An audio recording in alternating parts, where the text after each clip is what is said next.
Sir, पाक Afghan seize fire मुआहदा हो चुका है और इस मुआहदे का मुस्तकबिल क्या देख रहे हैं? क्या ये पायदार मुआहदा है या वक्त हासिल करने के लिए किया गया है? अस्सलाम वालेकुम जी, और thank you very much for having me on your program. जी, सबसे बड़ी बात यह है जी कि एक बहुत खुशाइन बात है, और वो ये है कि हमारा जो है आपस के अंदर जो एग्रीमेंट हो गया है कि जी हम बिल्कुल एक दूसरे के साथ मिल बैठ के और दोस्ती के साथ आगे चलेंगे। और मेरा ख्याल है कि ये जो बीच में 25 तक का जो टाइम दिया गया है, ये एक बहुत अच्छी चीज़ है, जिसके अंदर हमने भी अपनी उनको रिक्वायरमेंट्स बता दी हैं और उनको भी पता चल गया है कि उन्होंने क्या करना है। हम चाहते हैं कि जी देर पाक किस्म का जो है अमन होना चाहिए, उसके अंदर कोई उनकी जो है टेररिज्म की सपोर्ट नहीं होनी चाहिए, कोई सेफ़ हेवन्स नहीं होने चाहिए, बॉर्डर मैनेजमेंट सिस्टम बहुत अच्छा होना चाहिए, जिससे ये जो है इन्फिल्ट्रेशन वगैरह की जो अटेम्प्ट्स की जाती हैं और पाकिस्तान के अंदर जो वो हमें नुकसान पहुंचाने की कोशिश करते थे, वो ख़त्म हो जाएगा। तो ये एक ओवरऑल तो जी बहुत अच्छी चीज़ है जो हुआ है। और अभी जिस तरह पहले पास में होता रहा कि जी एक एग्रीमेंट होता था और उस एग्रीमेंट के ऊपर वो कभी वो पायदार नहीं था, और जब वो वापस जाते थे तो फिर वही काम शुरू हो जाता था और टेररिज्म जो है वो बढ़ता जा रहा था, और अब एक ऐसी हद तक पहुंच चुका था कि पाकिस्तान की बर्दाश्त से बाहर था।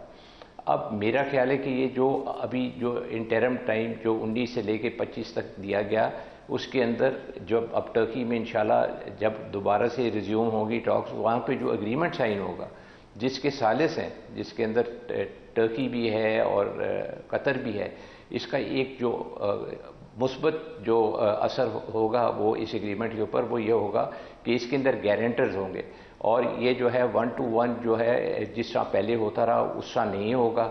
और जिस तरह अगर पास के अंदर बीच में कोई सालिस भी थे तो वो इतनी मजबूती के साथ उन्होंने हमारी सपोर्ट के लिए या पीस एग्रीमेंट की सपोर्ट के लिए उस तरह हाथ नहीं बढ़ाया था।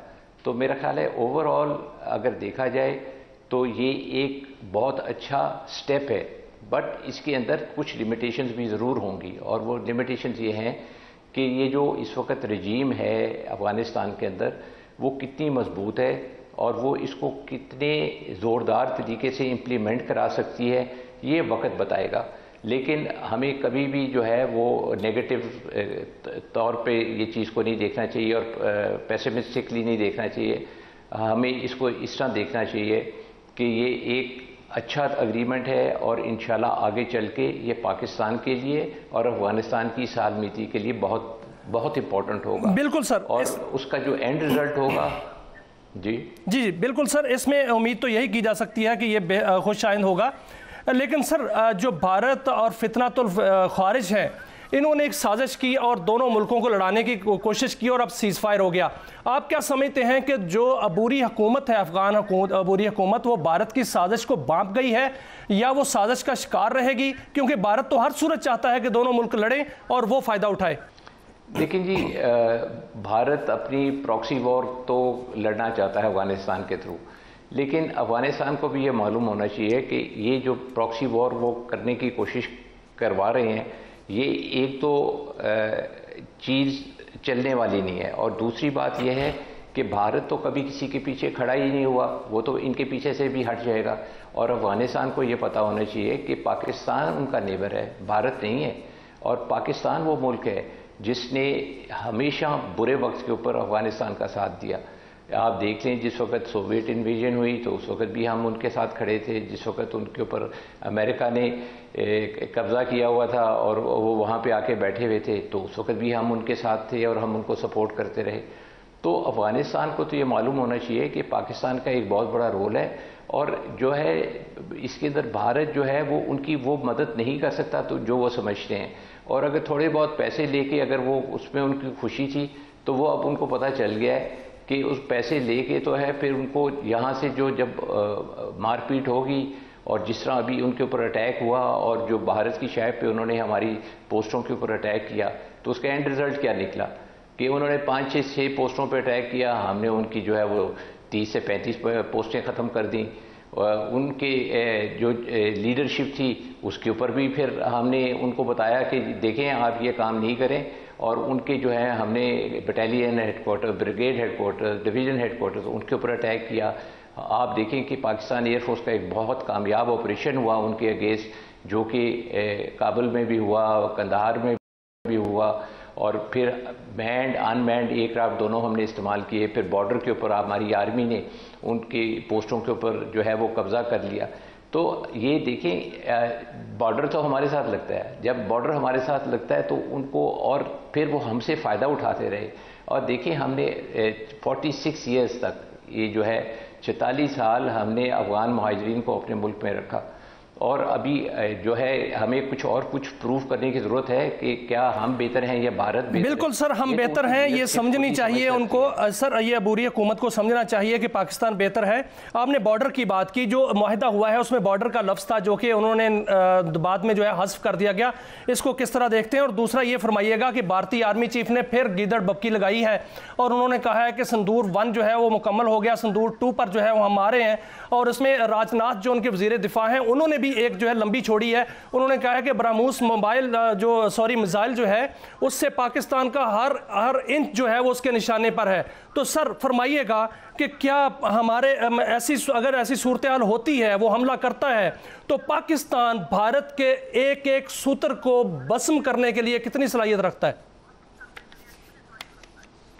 जी पहली बात तो ये है कि जी जो अफगानिस्तान है इसके पास कोई चॉइस नहीं है कि पाकिस्तान के साथ वो जो है अपनी जो है फेंसेस मेंट करे और वो चीज़ों को बेहतर करने की कोशिश करे, क्योंकि उनके पास कोई ऑप्शन नहीं है।